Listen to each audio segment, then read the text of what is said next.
start with asking some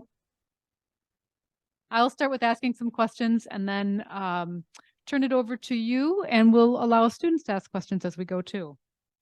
I'll just start with asking you to introduce yourselves, give us a little bit of a history about you and the path to the career you're in now. Let's start with Alex. Alec in the corner. You're in the corner on my screen. Great. I was hoping you'd call on anybody else. My name is Alec Torrigan. It's good to virtually be with you all. I was a graduate of CSBSJU 2010. I will say, in addition to liberal arts, I had a math major, but I was a peace studies major and a theology minor, so lots of liberal arts going on. Originally from Minneapolis, Minnesota. Please tell me if I'm saying too much or too little, but in short, after undergrad, I taught with the Benedictine Volunteer Corps in Tanzania, East Africa, and then taught with a program called ACE, the Alliance for Catholic Education, out of the University of Notre Dame, through which I spent 2 years teaching middle school down in Mobile, Alabama, at a beautiful school, the last all-Black Catholic school in Southern Alabama. Had amazing experience there, and through the ACE program, in those 2 years, earned a free Master's of Education through the University of Notre Dame. And I've been working for the program in one way or another for about the past decade since. I was recruiting, placing, training, and supporting teachers, and being a liaison with principals and superintendents for a while, helping to run the program. I left to teach some more in Chicago, and then I returned. This is the end of the rambling, to work for ACE again, to help start up a new initiative called PATH, where we commit to walking with kids and their families from 6th grade through college graduation on their journeys to being first-gen college graduates. So all of that is to say, just kind of diving into a career of trying to help, in particular, the church's effort to close the opportunity gap in our country through various education initiatives. And it's been a winding road, and I'm excited to chat and answer questions and learn from my peers here today. Sarah, will you introduce yourself and your history next, and then pass it on to the next person? Yeah, okay. My name is Sarah. I'm a 2016 CSB grad. I am now a physical therapist in Cold Spring, so not too far away from the St. Ben's St. John's campus. From Wilmer, Minnesota, I went to St. Ben's. I was a biology major, psych minor. I went on to go to St. Kate's down in St. Paul for my 3 years of PT school. And from there, I moved back up to central Minnesota and got married. And yeah, still live up here in Sartell. And I've been working as a physical therapist for just over 4 years now. I work in a small community of Cold Spring, so I see a lot of different, diagnoses from, head to toe, like neck pain, back pain, knee pain. I see it all. I work really closely with the high school, the Ricori High School here, that's just across the street from our clinic. So I see a lot of athletes in here, which is really fun. And yeah, I think I'm supposed to pass it on for the next person. So I see Alexandra next. Hi, everyone. I'm Alex. I graduated in 2018. I double majored in biology and English and planned to go to medical school, and here I am still in medical school. I'm in my 4th year. I just applied to my residency, planning to do emergency medicine. So that's just a brief intro. I guess I'm the last one. Hi, everyone. My name is Angela. I graduated in 2021 with a degree in political science and minored in communication. My ultimate career goal is to go to law school and practice human rights law, but currently I work at SPS Commerce as an account executive. It wasn't planned. I just kind of found myself in the role. That's great. Thank you, everybody. And hi, Angela. Nice to see you. Hi, Kelly. What I wanted to remind you is that the panel is a liberal arts. And so we have first-year students and seniors. And I have a list of questions from the seniors, but I want to just kind of get a sense that I think probably both first years and seniors are wondering is, this liberal arts degree, we've been selling it to everybody as this amazing thing that may change your life, change your careers, that employers really want. Can you tell us some aspects of a liberal arts degree that have either connected to your job or have helped you in some way since you've left? This time, let's start with Angela. Wow. Yeah, I graduated 2 years ago, so I feel like I'm still kind of like acclimated to like what it means to be in college since it was just recent. And coming to St. Ben's and St. John's, I always had a goal in mind because I knew that I wanted to go to law school and there wasn't like a specific major or a specific minor that I had to do in order to get to law school. So my entire goal at St. Ben's was to just really take as many classes as possible, really find out what I enjoyed learning and do more of it. And I remember one of my classes that I really enjoyed was philosophy. I really, really love philosophy, especially like the deep thinking out aspect of it, as well as like thinking outside the box. And what really helped me with my current career, because I'm an account executive at SPS Commerce. And in a nutshell, what I do is I sell EDI to big companies. So if let's say Target wants all their suppliers to receive purchase orders using our software, we get a list of those suppliers and then I set up a meeting with them and essentially sell the value of our products to those suppliers. And one thing I learned throughout my liberal arts experience at St. Ben's was that communication is really vital. It's not necessarily about what you're saying, but how you're saying it. And also relating the value of what you're doing to people so they can relate to it and be willing to help you with it. And in one of my philosophy class, I remember I'm a Christian and we really dive deeper into if God was real or if there's a supreme being who dictates what our life is. And coming into college, I'm like, what do you mean if God is real? Like that's what I've learned my entire life. But my philosophy experience really kind of like made me step back and think about all the ideas that I grew up with, all the background that I had with my family and our values, and really think of it like, is this my own or is this something that was placed upon me by my family? So just independent thinking, learning to communicate effectively, and just overall just being confident and relating what you're saying to others is what I learned in my liberal arts journey at St. Ben's.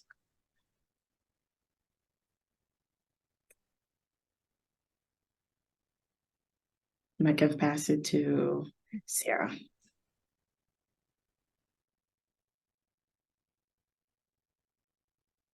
My phone is ringing in my office, so wait till it stops. Maybe it will stop. I don't know.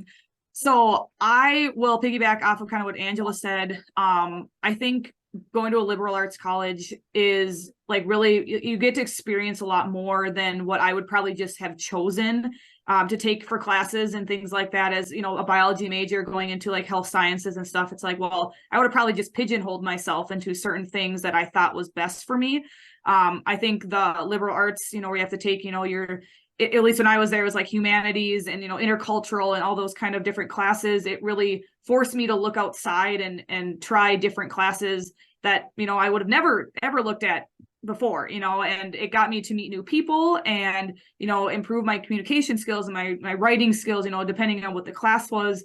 And I think that's really nice to have going into like a career is, you know, you got to be open to like new and different things. You don't want to always be pigeonholed into one kind of area type of thing, because you never know what you're going to get. You know, you might think your career is going to be, oh, I'm only going to work with these people, but one day comes and things shift around. I mean, like I worked during COVID, so I never thought that I was going to ever have to do some of the things that I had to do, and it teaches you to be flexible and, you know, be more open-minded and things like that. So I really appreciated all the different classes I took at St. Ben, St. John's that really opened my eyes to different parts of the world and different people and things like that. I will pass it on to Alec. Thought it was going to be Alex. Yeah, I think just a couple additional notes. One really, on a really practical note, as far as like what you can do and what can get you, I think I had a sense, like a lot of folks have talked about, that majoring in a thing means like a requisite job that matches with that, and that's kind of the end of the creativity. And I think I've been really pleasantly surprised. Obviously, I tried out education and ended up sticking with it. But I can also speak for Johnny and Benny, friends and classmates of mine who started with the same first step of education, something like teaching with ACE, out of a philosophy degree or things like that. And then had opportunities to work for Big Four consulting firms and work for Deloitte, right? So, and everything in between on the spectrum of continuing in a classroom or in education more broadly. So I think on a practical note, as far as just like what jobs you can get, and if you have family members who are saying like, why are you spending all this money to study this thing that doesn't lead to a specific job? I've been continually surprised and pleased with various organizations and companies' willingness to say, wow, you're a human, like was said before, who can communicate, who can think critically, who can kind of broadly collaborate in a way that is meaningful. And honestly, kind of a dying breed. I don't know if this is the elephant in the room or the Zoom room, but I think it could be for me. I know that CSB and SJU are in a spot where they're needing to cut some of the liberal arts majors and minors. And part of the reason that hurts is not just like selfish reasons because I loved my peace studies major, but also I think there's a uniqueness to saying, hey, I studied some broad things. I read a lot of people's thoughts. I think for me, really quickly, I would say, I remember when my principal in Alabama first reached out to me, she said, we're excited because we needed a math teacher, but we're also excited because we saw that you studied peace and we need a lot of that in our school. And it was a little bit tongue in cheek. She was kind of joking about the fact that there was a little bit of a chaotic environment in the middle school. But truly, this I think could sound like just something I'm saying, but I really mean it. I applied my peace studies major every day of teaching middle school for sure, and I still apply it. We have some interesting organizational dynamics going on all the time, and thinking about how to manage and resolve conflict and think creatively and see from other people's perspectives, I think is a uniquely formed skill from some of the liberal arts. So I apologize for the rambling, but I think there's deep value, and I hope that you all can highlight and celebrate that value when you're talking to potential employers down the line. But I'm going to cut off my rambling and throw it to Alex. I think for me, since I was kind of a later liberal arts degree person, I came into CSB SJU as a pre-med, kind of planned to just do the pre-med courses and major in biology like everybody else.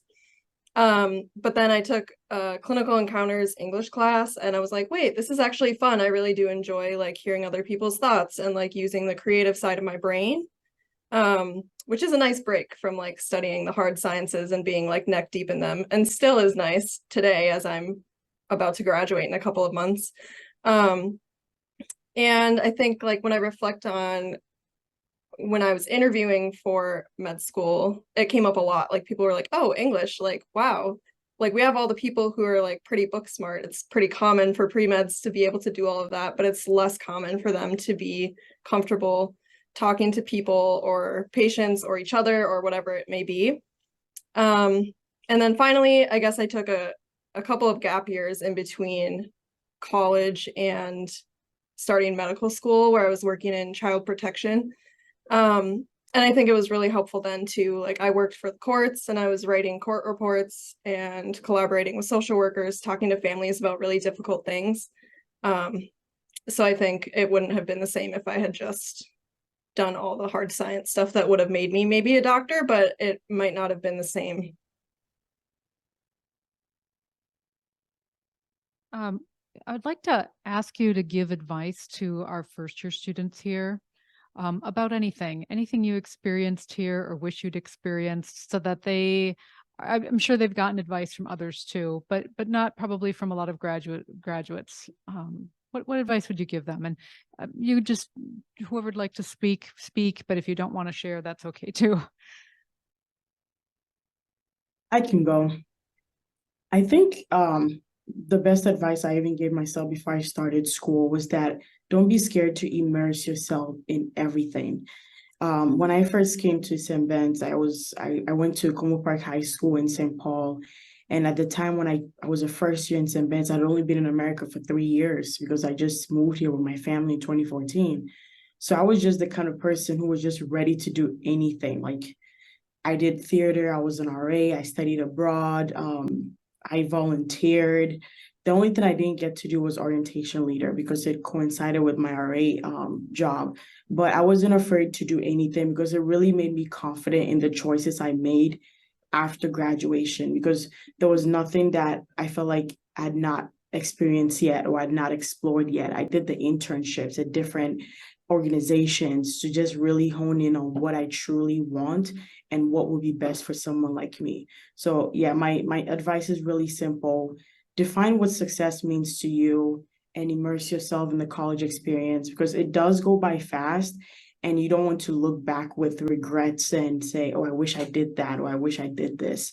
But just really do anything that you feel like you have no experience doing or you've not done before, and just define your own success. Because after graduation, when all your peers are posted on LinkedIn and like they have these new jobs and these new accomplishments, it really does get to you if you don't know what success means to you. So yeah, that's my little simple advice. I would agree with that also. I would say get involved as much as you can with, you know, anything. St. John's has so much to offer, from athletics to, you know, planning of school events to RAs to TAs. I know I really challenged myself when I was in school of getting involved with some things, and I'm like, oh, this is kind of scary for me, but it's good to get uncomfortable every once in a while and, you know, try those new things. Because it really makes you know, like, who you are, and it kind of, you can kind of prove to yourself like, hey, I can do like hard things, and you don't always have to do it with a friend. You know, you can sometimes do it by yourself, and you know, that's like a really fun thing. And then I'd also say, you know, don't be afraid to ask for help. I, you know, never felt weird about asking my professors for anything. I think every single one I had was so open and like, come in and talk to me anytime. It's like, you know, you can't stay silent. If you really have something going on, it's like, let them know, you know, like they're there to help. And I think that the St. John's community is great with that too.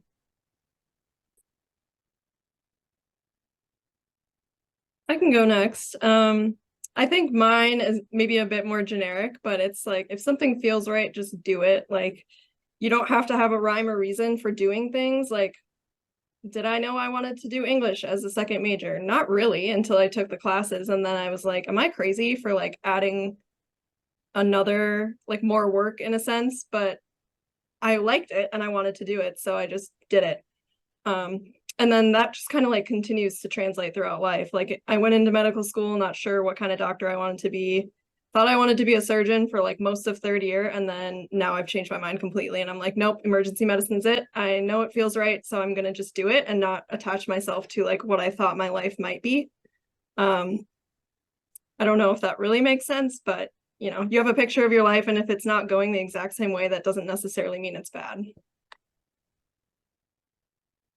I love that, and would just piggyback that. I think that comes back to the beauty of liberal arts. And I'm not just saying that because that's the point of the panel, but this, I don't know how to properly express how unique the experience and opportunity is that y'all have in front of you to be in a space that not only allows but encourages you to try things and take that English class and maybe fall in love with it and let that change some things about your life, or maybe rule it out and realize that you don't. So I think yeah, continuing to not just think, okay, what job, what 10-year, 15-year plan does this lead to? You've chosen an institution or a set of institutions that allows you to explore and just find passions, and kind of chase those a bit and see where they lead, and trust in the great mentorship that you have there. And I think relatedly, so that's the kind of to Alex's point, and then to Angela and Sarah's point, I think I would also just add, not only just trying new things and being uncomfortable, but I think as someone who's been blessed to review thousands of applications of people graduating and trying to potentially go on to service or graduate school, I think one of the more rare things is people who have fallen on their face and who've tried things and failed and allowed themselves to learn how to be resilient through that. And so I think uncomfortable to the point of risking falling on your face a little bit and trusting those support systems, I think is powerful in connection with trying new things and exploring potential future passions. Thank you. And I think that's a lot of that is good advice to our graduating seniors as well. transitions, right? We're going to open it up to questions from the audience to you next, so that we make sure that if you have questions that they get asked. So Laura is going to walk around with a microphone and bring it to you, so you don't have to come up front. Does anybody have a question? Also, hi, alums. Thank you for being here today. Anybody? Okay. All right. Okay. Not now. One thing that I know my seniors are wondering is, how did you actually, if at all, sell yourself using liberal arts in a resume or in an interview? Like, is there anything? Now, I know Alex said something a little earlier that kind of came to him, but did you use it in a particular way that you felt was successful? Or have you used it in a particular way, that, like, a specific example that is successful? Anybody who wants to share?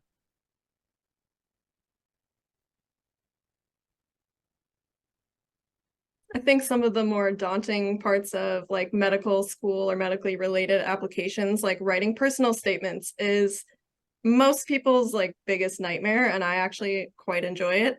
And then I've used that to like help myself, but also to kind of be a support person for my peers who are like, I hate writing, it is not my thing at all. And just being able to be confident, being like, oh no, I'm like happy to at least read it over, or like help you suss out ideas, or like, you know, just whatever kind of feedback or support they do or don't want, just being able to offer it feels worth it.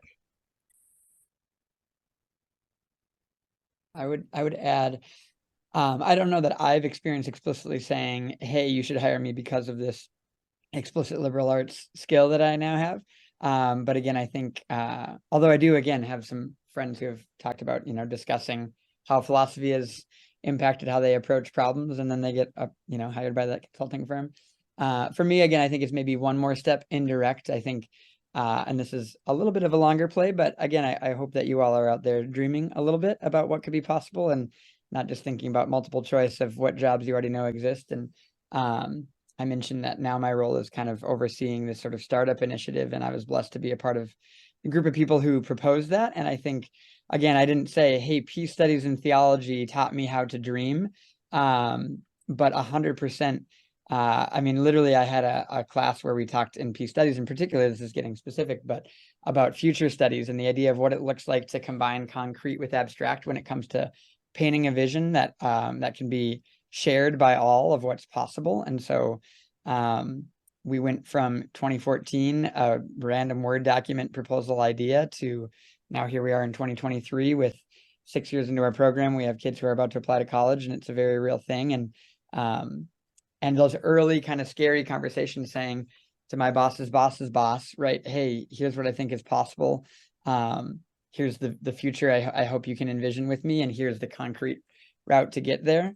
The skills of both that abstract and concrete vision planting, 100% were formed and honed in 4 years of liberal arts studies. So again, I didn't name that to them, but I applied it, and it was the most literal dream come true of my life. And I'm super grateful to the foundation from CSBSJU that made that possible. For me, my experience was definitely great, especially during my job search in 2021. I was a political science major, and my main goal was to get like any job related to the legal field so I can get a ton of experience. But that actually backfired on me. A lot of the jobs I applied to did not hire me, mainly because I didn't have experience. I was straight out of college. So when I did see the opening at SPS Commerce on Handshake, I just reached out to the recruiter and then scheduled a meeting prior to the job fair, got to know her a little bit. And I was just like really worried that my major will go against me since it's a tech company. But they were not interested in my major. They were interested in the skills I had and what I've learned in school. So majority of my interview was about, what are some skills do you have? How are you able to problem solve? How are you able to critically think? How are you able to analyze? And all those skills I learned in class. Majority of them I learned in communication, and some of them I learned in poli-sci and like some other subsequent classes as well. The class that I learned the most in terms of analyzing data was my media and society class, because I'll be transitioning to a new role as a program manager, and that job is strictly just analyzing data, creating a narrative for your audience that you're reaching out to, because you're working on behalf of big companies. So when we're reaching out to their vendors, we have to have a very a verbiage that aligns with the mission that the retailer has with those vendors. So you can't just write anything. So analyzing your audience, what is their relationship? What would they like to hear? For instance, one of our things here that I work with on my team, instead of saying something is required, we say it's expected, right? Because required sounds too harsh. But when you say it's expected, like, okay, it's not as intense or as aggressive. So just all of those skills really helped me nail the interview. And I've been with the company for 2 years. I still have the desire of going to law school and continuing my education. But what really got me into the door at SPS in the first place were those skills that I learned in class and not necessarily my degree. And I'll kind of say what it's kind of like what's unsaid. I feel like when I was applying to like grad schools, I think it's really cool to like for them to see like, oh, she graduated from, you know, a liberal arts college or like St. Ben, St. John's. Like it goes unsaid. It's like they know that you're going to be coming in with the skill set, like Angela mentioned. Like they know that you're going to be kind of like that well-rounded student. And that's what I kind of, when I think of liberal arts, I think of, you know, you're well-rounded because you take all of these different classes that help you build these different skills that just make you like, you know, more a step up maybe than someone else that didn't have that liberal arts degree. You know, that's what I think is really cool about it's not even what you have to necessarily say in an interview. It's just like, wow, they see that you're coming from a school like this. Like they know like, hey, I bet they have some really cool skills that maybe none of our other candidates won't have. So.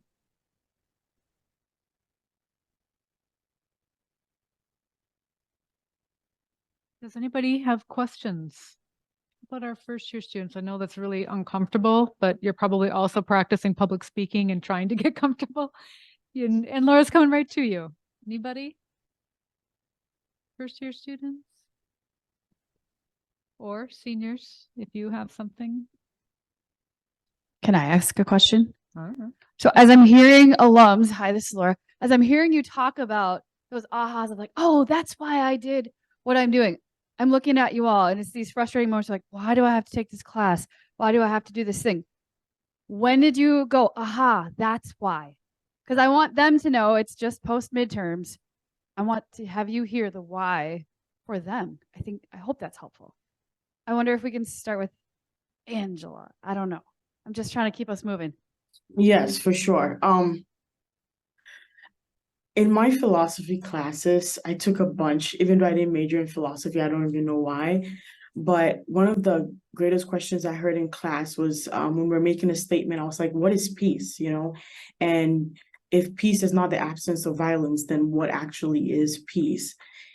And in the wake of everything that's happening in the news and everything that's going on, it really gives you perspective, right? All the things you learn in college that you don't necessarily understand how it would impact you later on, it does. Maybe not right away, but if you just sit down, or like you're like me, who just like to digest a lot of information and critically think about it, you look at things happening in society and you just think about, oh my God, this is something we spoke about in class, but I didn't know how it related to this issue, but now look at it.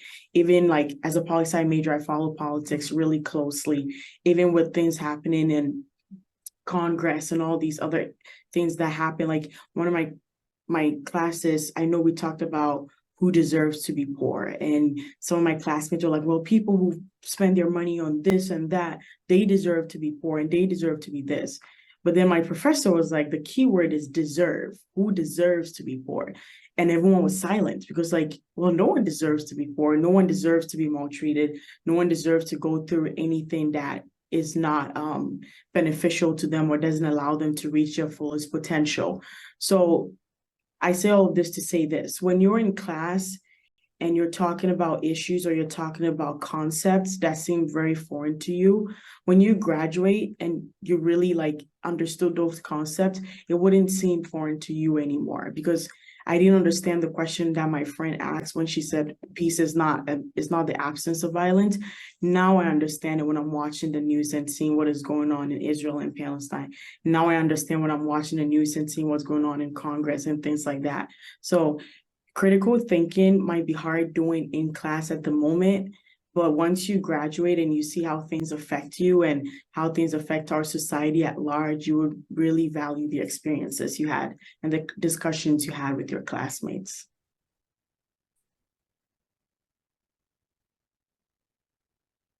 I'd be an annoying teacher and throw a couple pre-questions at the group and then say something. All right, no one said no. Can you raise your hand if you have ever been excited about a homework assignment? You can be honest. The professors can close their eyes if you want.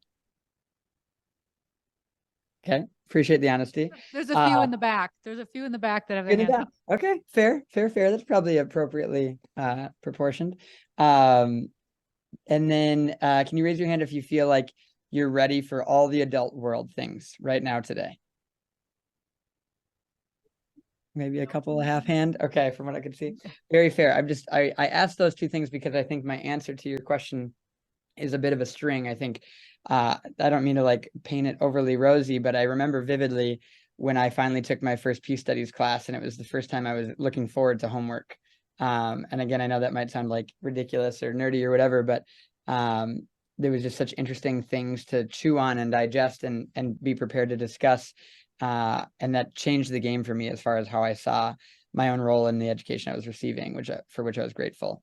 I think the second piece of kind of the aha of this is a beautiful thing I stumbled into, Laura, to answer your question, was probably more explicitly an application than I ever thought it would be. I won't get into the whole story because I'd rather hear other folks' voices more. But when I was a first year teacher in Alabama and like 23 years old, I ended up as the athletic director of this little school because it was this tiny school. I was the math department, the science department, and the athletic director. And one day I got a phone call that I needed to come up to a basketball game. There were many that Saturday. I was trying to go as many as I could for the middle schoolers. And they said, you got to get here immediately. Something's going down. So I rushed over to this parking lot, and there was this very racially instigated literal fight between parents, between two different schools, ours and another. And I got out of the car, and I remember one of the parents on the side kind of said, "Oh, Mr. T, thank goodness you're here." And I was just like, okay, that's an absurd thought. Why do we need this 23-year-old like pipsqueak from Minnesota? That's definitely not what everybody was waiting for. I was so grateful for the formation of the time I spent at that school. And I remember thinking in that moment in the parking lot and in the weeks of meetings that followed with the director of the league and the parents of both schools, how, again, uniquely equipped I was, more than I realized, because of conversations I'd already practiced having, because of readings we'd done, because of perspectives we'd been introduced to play this bizarre role of moderator of conversations and of healing between folks older than me and entrenched in a culture and community different than mine. And I'm not saying that I crushed it or did it right, but I think that was one of the first moments when I realized there's kind of there's always that reflection of, are you qualified or are you ready?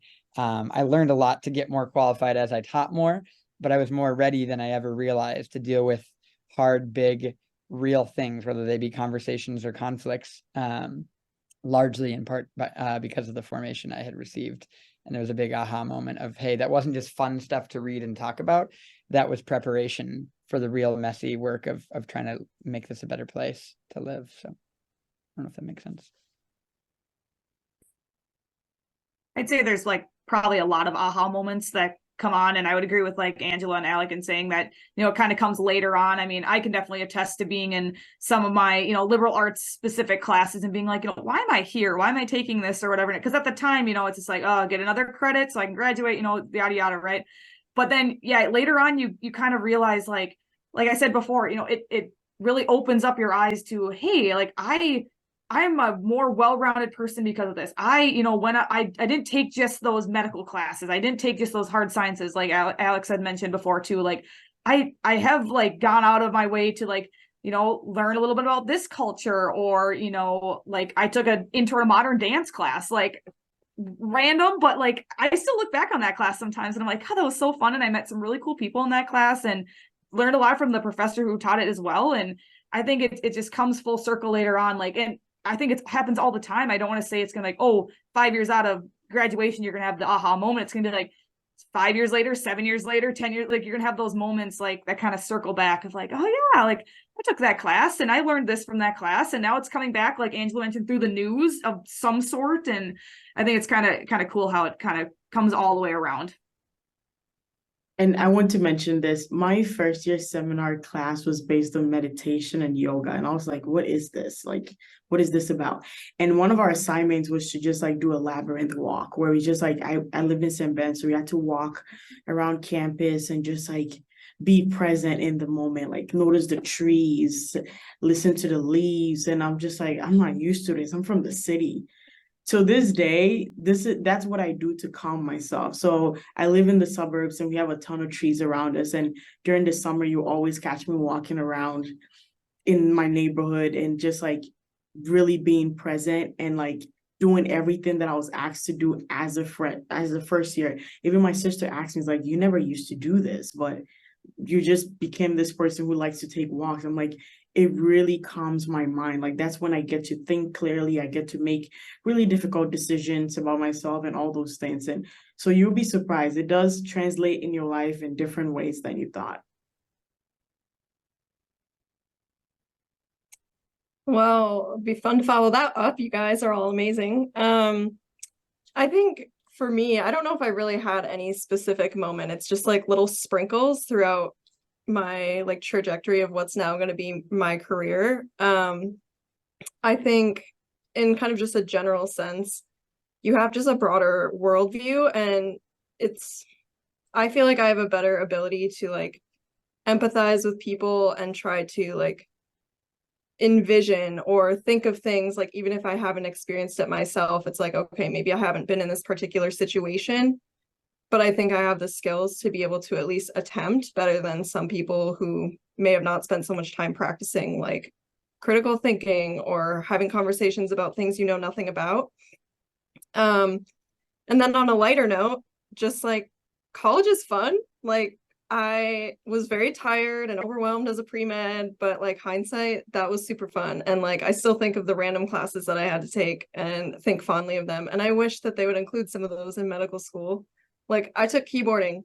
That was super fun. They don't offer that in med school. So just kind of enjoy it. Like even if it's not your favorite thing, it's like a nice break from whatever, just like the monotony that can kind of happen once you start to narrow in on whatever you end up focusing on. I would also just, I love that. I think it's important to, we probably waited too long to talk about fun on this panel. So thank you for naming that. I think, would also reiterate, like, folks are going to be jealous of what you get to do for some number of years. I have friends, again, I keep going back. I feel like the easy example of something that you might not think is connected is like consulting, but I have friends who apply for sabbaticals so that they can spend a little time getting to do what you all get to do potentially for class and for work.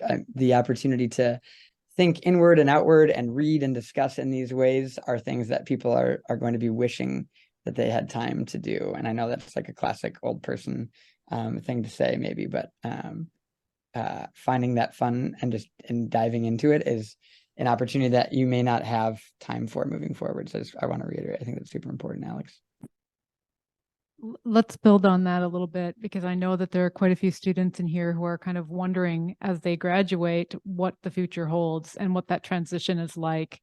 Can you talk about what that transition from college to job life was like for you? Understanding that your experience is individual to you, but I think more than anything, they're wondering, what does it feel like? How should we approach it? What did you do right? What did you do wrong? Those are the kinds of questions I was getting from them.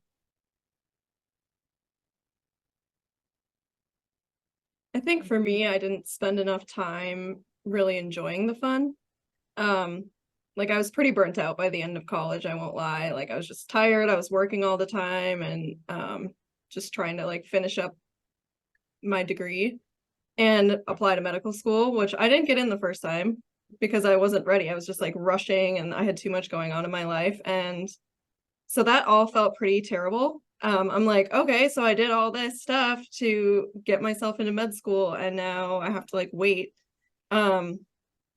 But then I think hindsight, it's like, no, it was really a beautiful time in my life, like to be able to work in social service. And I think a lot of those experiences that I had during the gap years, like, were really formative. And while they seemed like a setback, so, you know, if you don't get your dream job or you don't match into med school right away, it can feel devastating. Like, I was like, wow, I'm never going to be a doctor. And now I'm like graduating in May. So it's not like the end all be all if things don't go the exact way that you think they're going to. And just like try to have fun, try to prepare yourself for the transition, because it is different. Like, you go from seeing your friends every day and like being able to like eat with them and share meals and share experiences to kind of just being out in the big world. And I still have a lot of friends from CSBSJU. It's just not the same when they don't live next door. So just try to appreciate it. I think that's an excellent question, Kelly, to be honest. Oh, you can go, Sarah. No, go ahead, Angela, go ahead. I think that's a really good question, Kelly, because I wish that question was asked when I was a senior. I think that would have really given me perspective. But now, 2 years after graduation, what I'll say is this. I have a few points, because this is something I actually think about all the time. One, you have to have priority, like in terms of what matters to you the most. Do you want to make more money? Do you want to have more experience? Do you want to have your dream job? Whatever it is, just like really figure out what matters to you the most and how you're going to get there. Because what really like did not go well for me in my job search was that I was so focused on finding a legal job that I was burnt out, and I kept getting no's and no's and no's and no's. But immediately I branched out and I was like, let me just see what SPS is about. I got my job right away. So really figure out what is most important to you, because at the time I just needed income, so I'll be able to survive and pay my bills and things like that.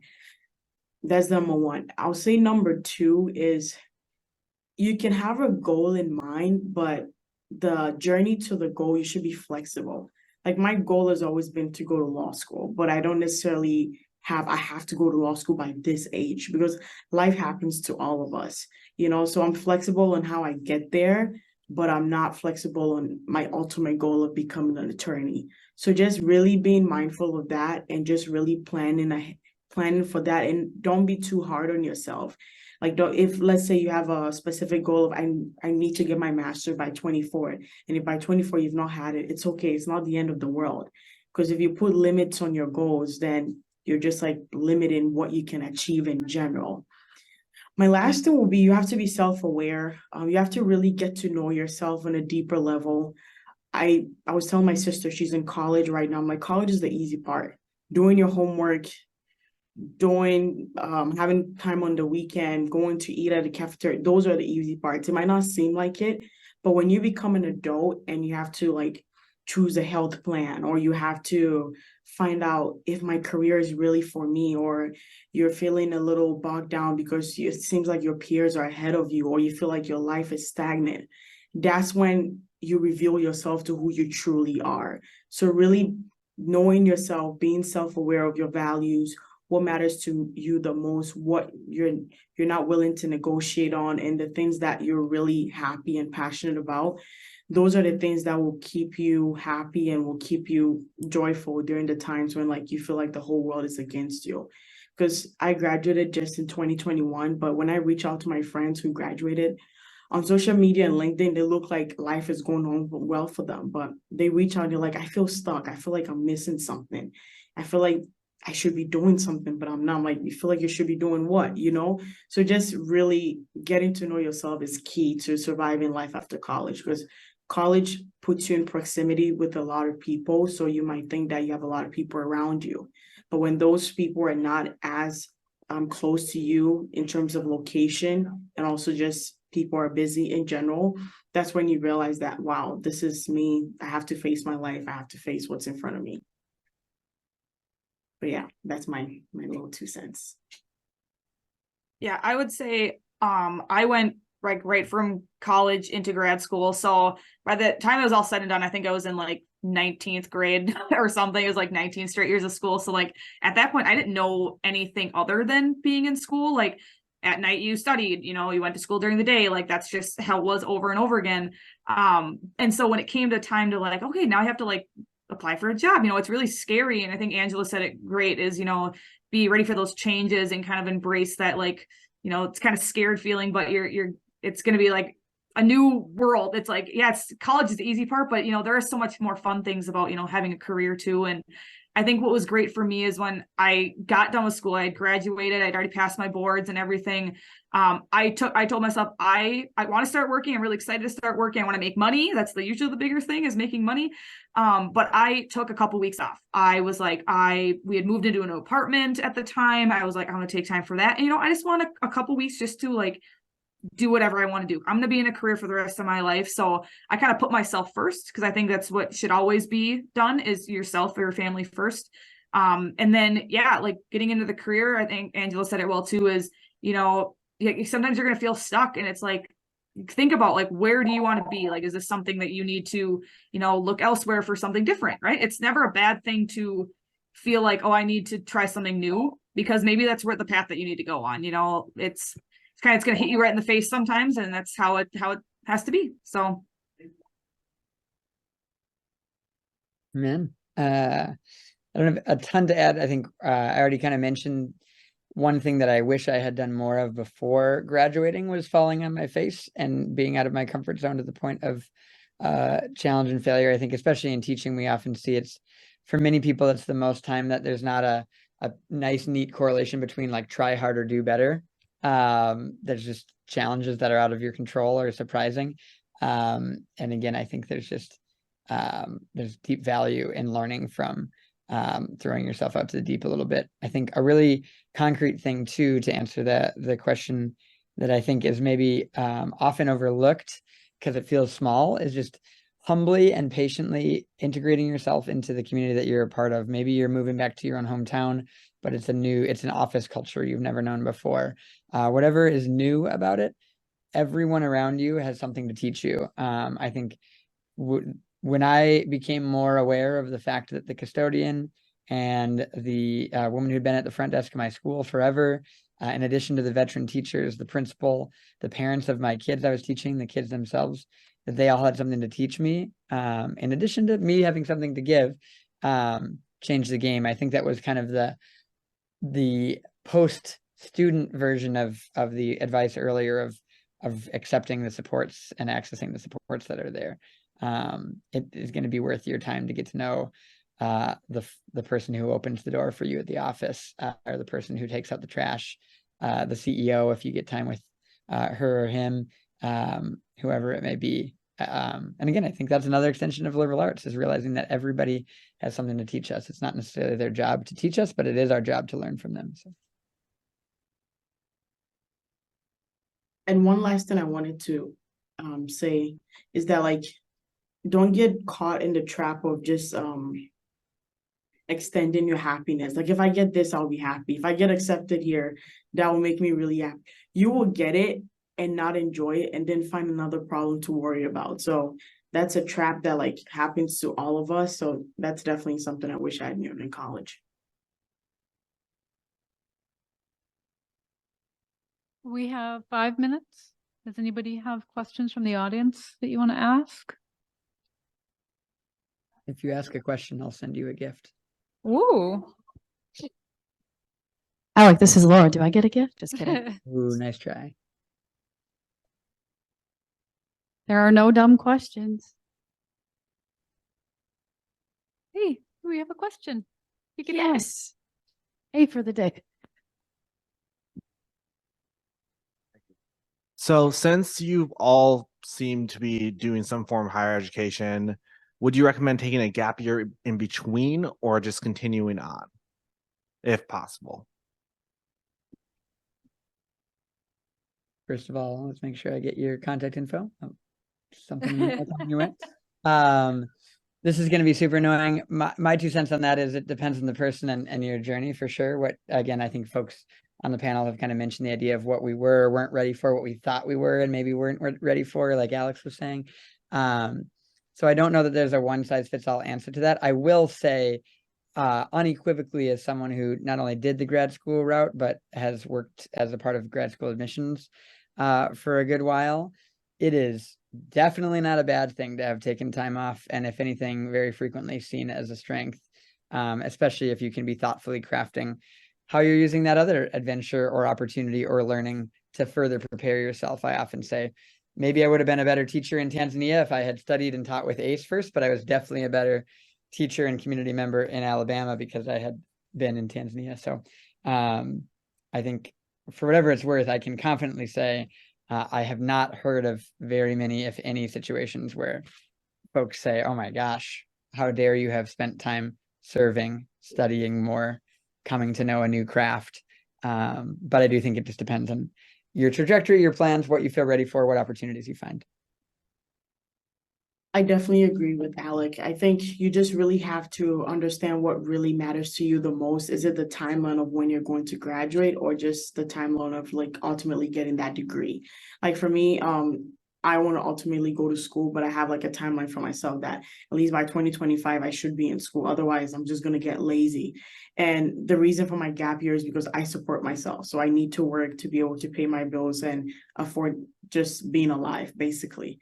That's one of the reasons. The second reason is have a test that I need to take and prepare for. And I'm the kind of person I like to prepare to be successful. So I want to like just really immerse myself in the study and just get the best score so I can maximize my chances of getting a better financial aid package. So really, just like Alex said, it ultimately depends on you, what matters to you the most. And no experience outside of school is wasted. You know, even if you're just like a cashier at JCPenney or working at Starbucks, those are all valuable experiences because they help you learn something that you wouldn't know if you were not in that place. So I think it's really just really up to you. Define what you really want to do and what matters to you the most. Yeah, I think I'd say, like, you know, everything happens for a reason. Like in my situation, I went from college to grad school, didn't have a gap year. That's how I wanted it to be. I'm glad it did happen that way. I know I was ready for it. And I know, like, going off of my sister, she went into occupational therapy and ended up having to take a gap year. She didn't get in the first time. Very devastating. She felt like she was ready to go on to school. But you know, kind of like Alex had mentioned in her gap year, you know, she had done some other things that had nothing really to do with her current career. My sister did the same thing, but, you know, like Angela said, like everything's a valuable experience, you know, whether it's, you know, communicating with people that you're going to be communicating with people in your career that you're going to get into post education anyway, you know? So yeah, I think like overall, you know, the right path is going to come to you and you got to take it with full force and, you know, learn something from it. So Alex, if I could save you for maybe the next question, we have another student question, so I want to let this young human ask it.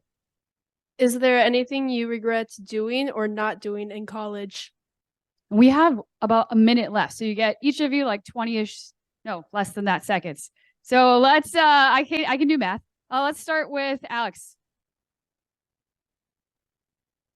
So I worked quite a bit in college. Like I was, I don't know, supporting a lot of my education on my own, which was pretty tough, and so I kind of regret working so much, even though it was sort of necessary, but I don't regret taking extra time. Like my senior year, I was just like, I'm done. I'll just be super poor for a little bit because I really want to enjoy this time with my friends. And I think it was one of the best things that I ever did because we made so many amazing memories in the last couple of weeks of college that we still all talk about.